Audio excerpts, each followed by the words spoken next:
it's Lonnie with Crafty Traveler. Today I'm going to demonstrate tipping point, the two blocks and how it's put together. And at the end of the video, I'll tell you how you can win this pattern by Liz Adams.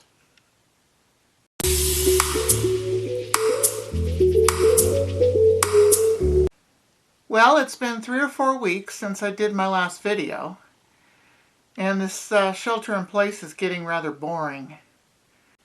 I understand the importance of this shelter in place and keeping me and my family safe as well as other people. We've been lucky in our county of Mendocino to only have 12 cases, and 5 or 6 of those have recovered. I don't believe I've heard of anyone going to the hospital with the virus, which is good. Unfortunately, our hospitals are low, and I think some of the staff are being furloughed or asked to take their vacation time. So far, the confirmed cases that I've heard of in Mendocino County have all contracted the virus by going out of the county and bringing it back in. We've been very lucky because the population of Mendocino County has been somewhat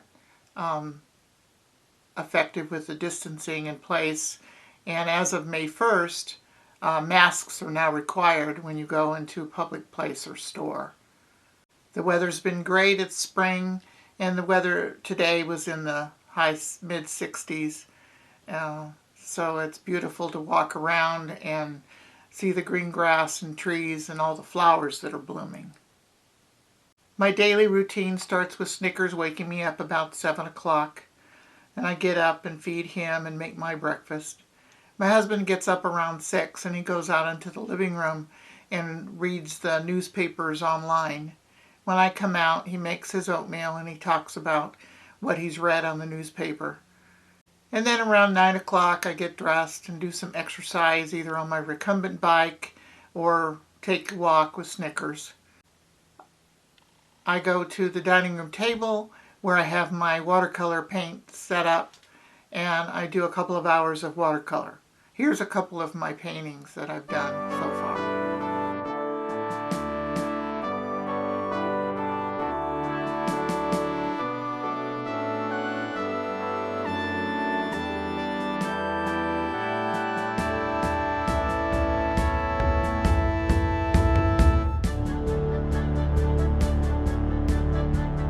I'm still enrolled in the watercolor class at the local college, but of course we don't go to the class. Our instructor has set up Zoom meetings on Monday, so she usually does some kind of demonstration on her Facebook page that we can follow along and do some paintings. And then we have a Zoom meeting in which she might give us a few hints and tips, and then we do show and tell. This is fun, but I wish I could be with my classmates in the class. I sure do miss them. Around noon, Ernie and I eat lunch, and then I go to my sewing room.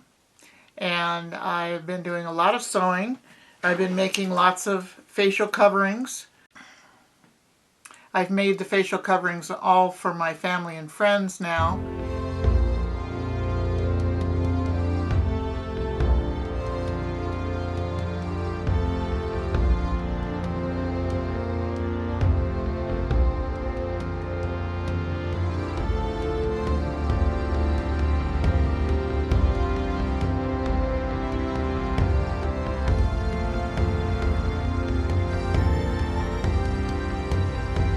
Those that want me to make special orders, I do charge $10, but it's not to make money, it's just to replenish my supplies. And I've made about 80 total for the local hospital, nursing home, and other organizations. In total, I've estimated that I made about 200 facial coverings. A few weeks ago, a friend of mine who is a freelance reporter for the local newspaper wanted to interview me, and so she did. We interviewed on the phone, and I sent her a picture, this one.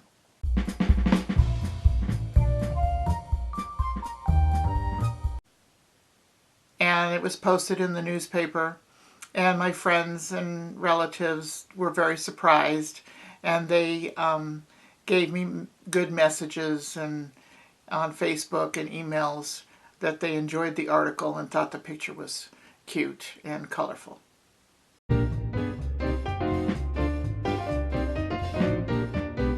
So I had my Andy Warhol 15-minute of fame. Other organizations that I miss going to are my Sit and Sew and Saturday Sew groups. And so we've devised a time on Tuesdays to go on Zoom and have a virtual sit and sew.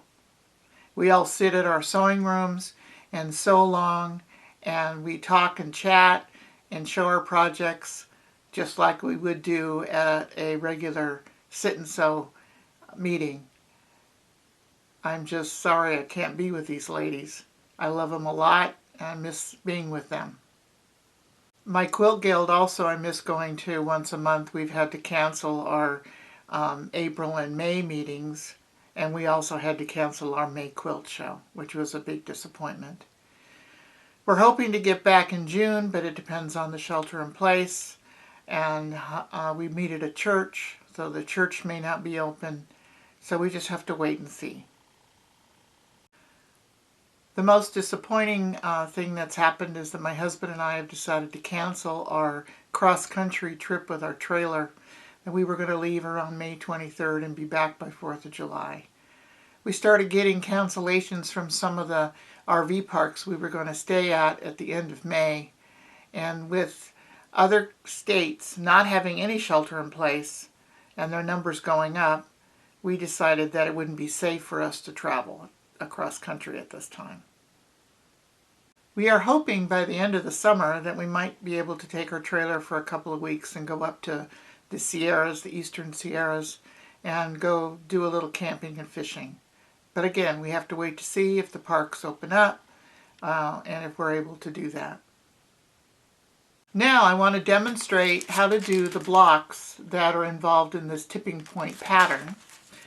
It's made up of two different blocks, block A, block B.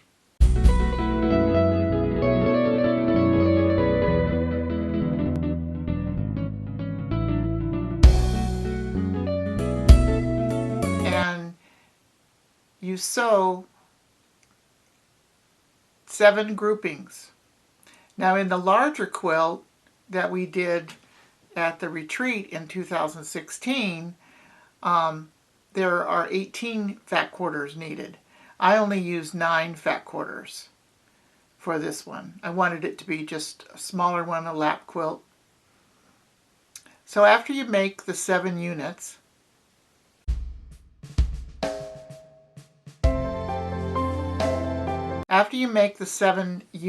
that are all different sizes of the fat quarter versus the border fabrics, then you subcut them, again, different sizes, different widths.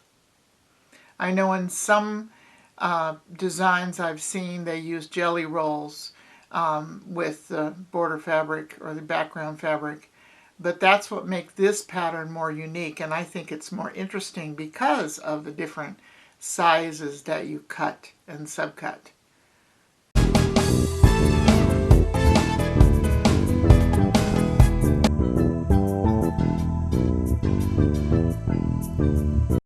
I just used some random fat quarters that I had.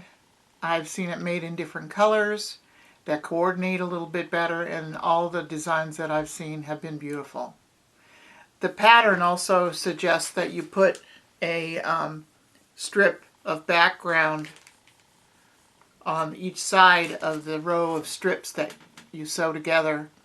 I didn't do that with this one. I just wanted, because I wanted it to be a smaller size.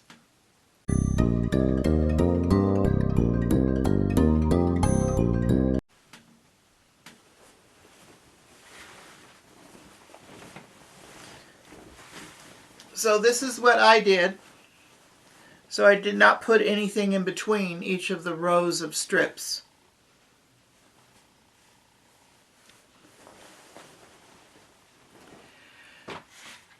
Well, I hope you enjoyed the video. If you're interested in winning this pattern, Tipping Point by Liz Adams, please click like and leave me a message at the bottom of the video. Or if you're not able to do that, leave me a message on either one of my Facebook pages, either Crafty Traveler or Lonnie Nagy, and I will then copy and paste it to the bottom of the video page, and also put your name in a little jar. 1 entry per person, please. I will do another video in about 2 weeks, and that's when I will draw the name for this and the winner for this pattern. Thank you for watching, and stay crafty.